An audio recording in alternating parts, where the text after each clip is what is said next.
Hello all of you, जय हिंद। कैसे हैं आप सभी लोग।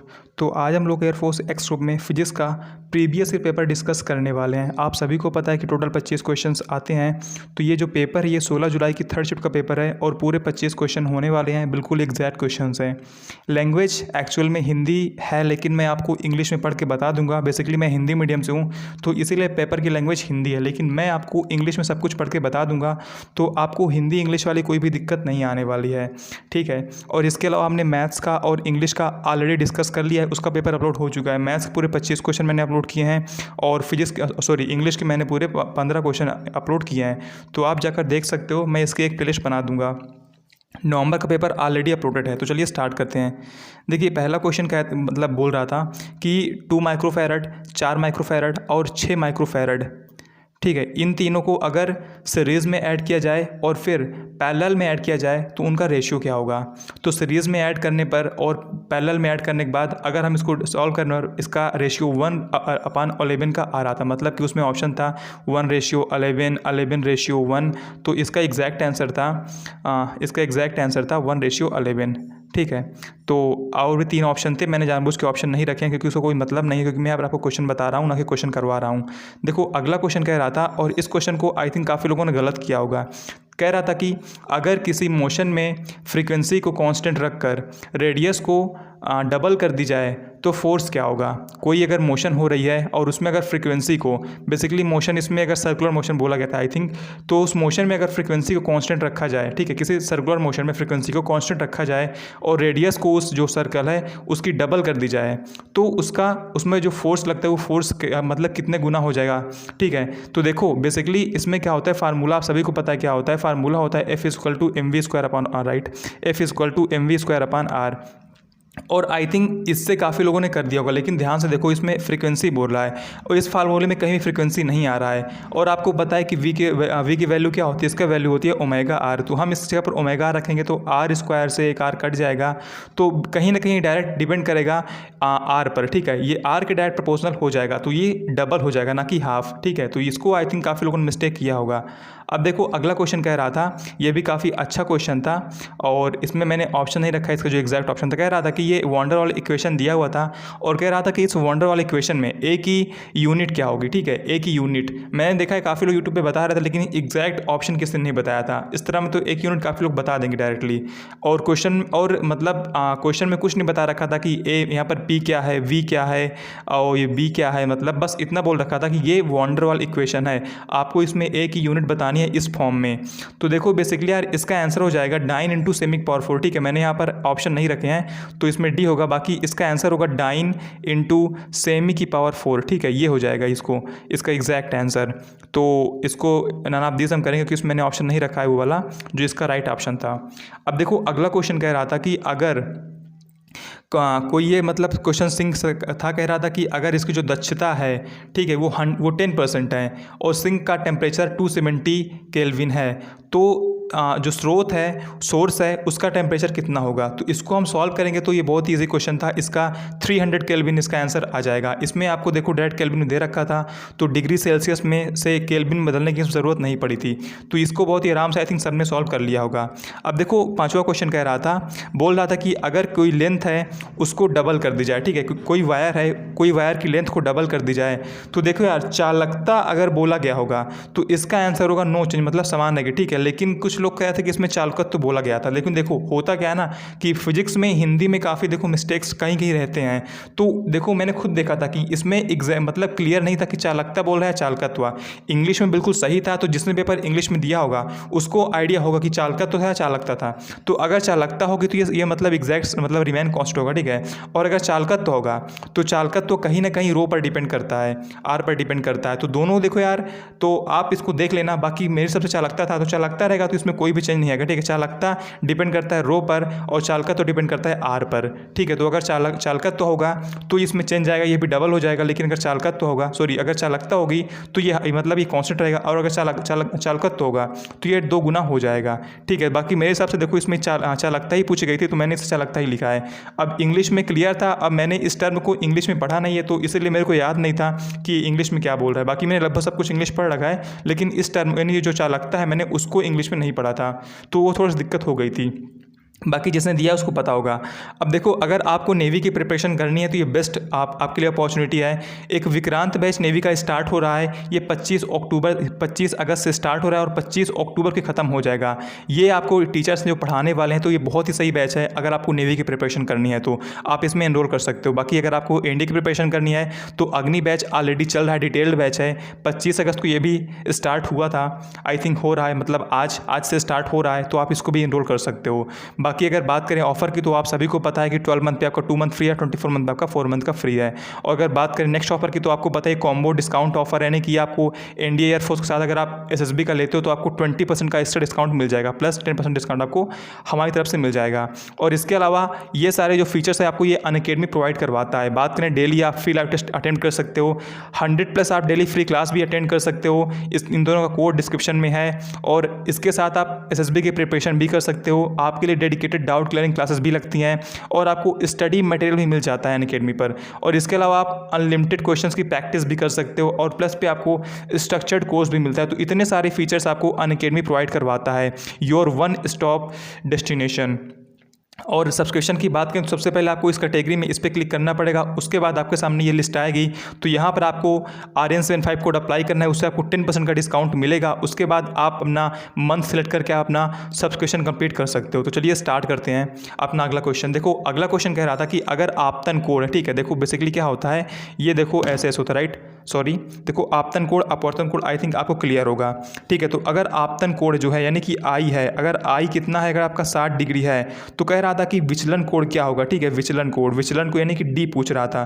तो आप सभी ने इसका फार्मूला पढ़ रखा है, आई थिंक इसका फार्मूला 180 - 2i हो जाएगा, राइट, 180 - 2i हो जाएगा। तो यहाँ से इसका आंसर 60 डिग्री आ जाएगा। आप इसको डायरेक्ट भी सॉल्व कर सकते थे बिना फार्मूला के, अगर आपने अच्छे से पढ़ रखा है तो। अब देखो, अगला क्वेश्चन कह रहा था कि अगर कोई वायर है, ठीक है, अगर कोई वायर है और उसकी त्रिज्या अगर, ठीक, अगर किसी वायर की त्रिज्या यानी कि रेडियस को r/2 कर दी जाए तो उसका रेजिस्टेंस क्या होगा, यानी कि प्रतिरोध क्या होगा। तो आप सभी को पता है कि अगर चाहे त्रिज्या बोले चाहे डायमीटर, यानी कि चाहे रेडियस बोले डायमीटर बोले, हम उसका फोर्थ कर देंगे, राइट, यानी कि उल्टा हो जाता है उसका फोर्थ। तो ये 16r यानी कि 16r इसका आंसर हो जाएगा। इसको आई थिंक सबने कर लिया होगा, बहुत ईजी क्वेश्चन था। अब देखो, अगला क्वेश्चन कह रहा था, काफ़ी आसान क्वेश्चन था, कह रहा था कि ग्रीस की हुई सुई, ग्रीस को आई थिंक पाम बोलते हैं, पाल्म, राइट, आई थिंक, हाँ, इसको पाम बोलते हैं, पाम नहीं यार, इसको हाँ ऐसे कुछ बोलते हैं ग्रीस को, मुझे थोड़ा आइडिया नहीं है। ग्रीस की हुई जो सुई होती है वो पानी में तैरती है, इसका वजह क्या होती है, तो इसका वजह होगी सरफेस टेंशन, ठीक है, इसमें ये ऑप्शन था, ये इसका सही आंसर है। अब देखो अगला क्वेश्चन क्या बोल रहा है, अगला क्वेश्चन कह रहा है कि प्रेरित विद्युत वाहक जो धारा है, ठीक है, मतलब कि क्या बोलते हैं इसे, प्रेरित विद्युत धारा को, जो ये करंट है इसकी दिशा ऐसी होती है, ठीक है, इसकी जो डायरेक्शन वो इस प्रकार होती है कि उसी कारण का विरोध करती है जिसके कारण इसकी उत्पत्ति होती है। किसका लॉ है, ये बहुत ही सिंपल था, लेंज का लॉ, मतलब डायरेक्टली पूछ लिया था, तो आई थिंक सबको पता होगा लेंज का लॉ क्या बोलता है, राइट, मतलब कि एक तरीके से लेंज की लॉ की डेफिनेशन थी और आपको बताना था ये किसकी डेफिनेशन है। अब देखो अगला क्वेश्चन क्या कह रहा था कि 0 डिग्री केल्विन पर, ठीक है, 0 केल्विन पर, सॉरी डिग्री नहीं, 0 केल्विन पर सेमीकंडक्टर की प्रतिरोधकता क्या होगी, रेसिस्टिविटी क्या होगी, तो आपको पता ये इनफाइनाइट हो जाएगी। ये भी काफ़ी आसान क्वेश्चन था।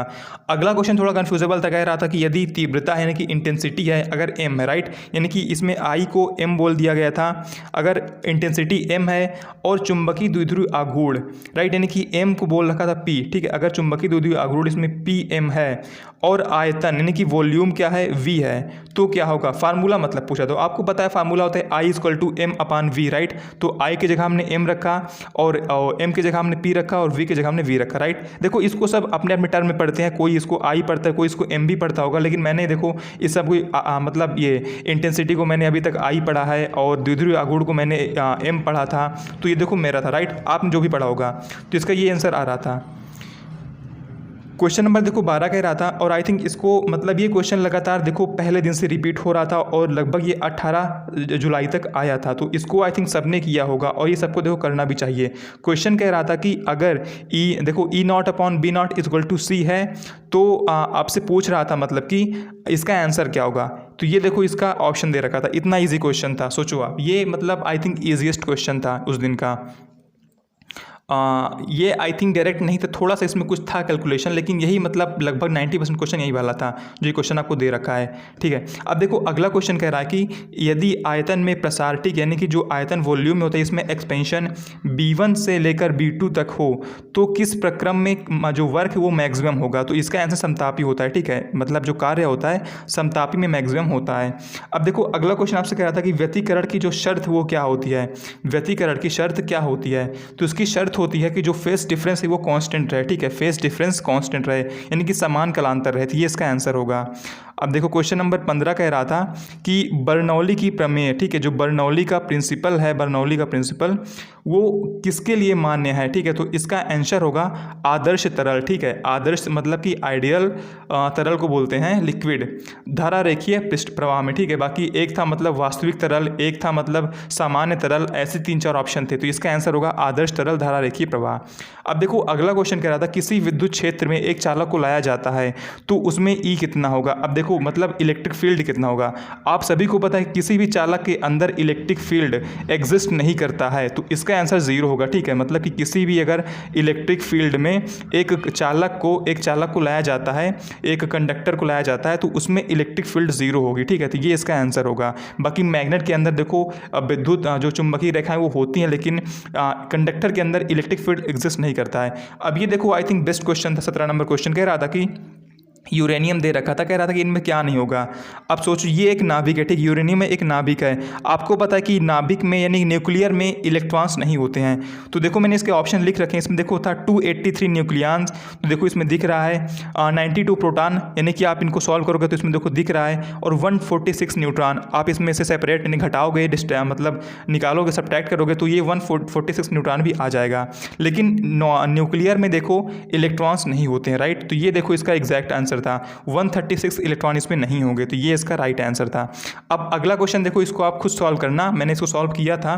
देखो कह रहा था कि अगर R कितना है 0.2 किलो ओम है, ठीक है, देखो किलो ओम दे रखा था, ओम नहीं दे रखा था, और V देखो दे रखा था 200 साइन 400 ओमेगा टी, और आपसे बोला था कि IRMS क्या होगा। तो देखो ये इसका आंसर आई थिंक नहीं होगा, इसका आंसर 1/√2 आएगा, और 1/√2 का आई थिंक होता है 0.707। तो इसको आप सॉल्व कर लेना। ठीक है, ये देखो इसका राइट आंसर आई थिंक नहीं है, इसको आप एक बार खुद सॉल्व कर लेना। ठीक है, मैंने इसको आई थिंक गलत कर दिया था क्योंकि इसमें ये ऑप्शन नहीं था, तो मैंने ये टिक किया था। बाकी इसका ये देखो आंसर आता है अगर देखो सही देखा जाए तो, और मुझे एग्जाम में भी ये ऑप्शन मतलब आ रहा था, मतलब कि ये मतलब आ रहा है आंसर, लेकिन ये ऑप्शन नहीं था, तो आई थिंक इसका नाम दिस ऑप्शन मतलब रहा होगा राइट।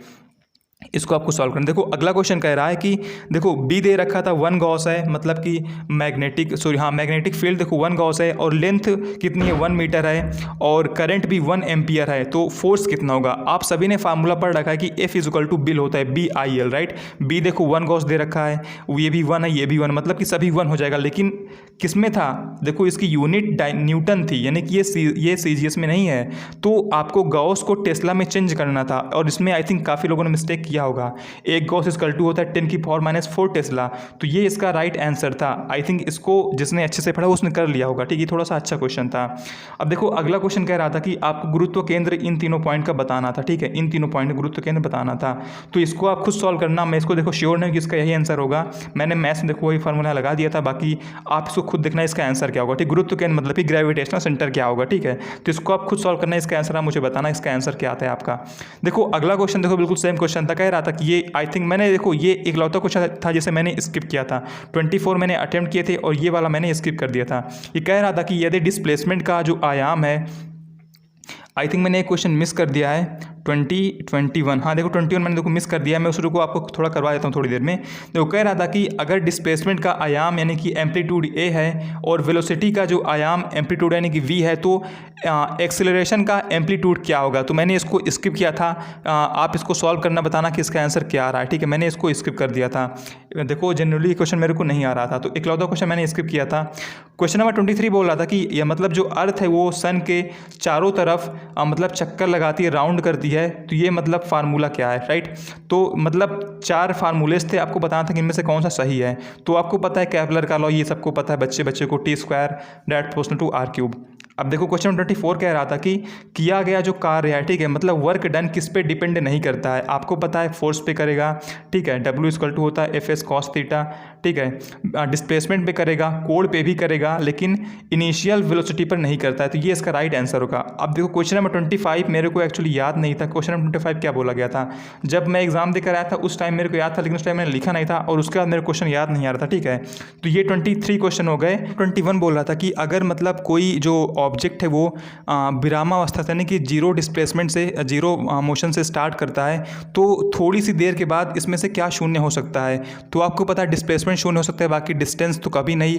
वेलोसिटी भी देखो उसमें ऑप्शन नहीं था, और संवेग भी मतलब कि इसे बोलते हैं हम। तो ठीक है, तो इसका एग्जैक्ट ऑप्शन डिस्प्लेसमेंट था, तो ये इसका सही आंसर होगा। मतलब कि थोड़ी सी गति के बाद इनमें से किसी एक एग्जैक्ट मूवमेंट पर क्या शून्य हो सकता है, किसी तत्क्षणिक पर, ठीक है, क्या शून्य हो सकता है। तो ये इसका एक्यूरेट ऑप्शन था।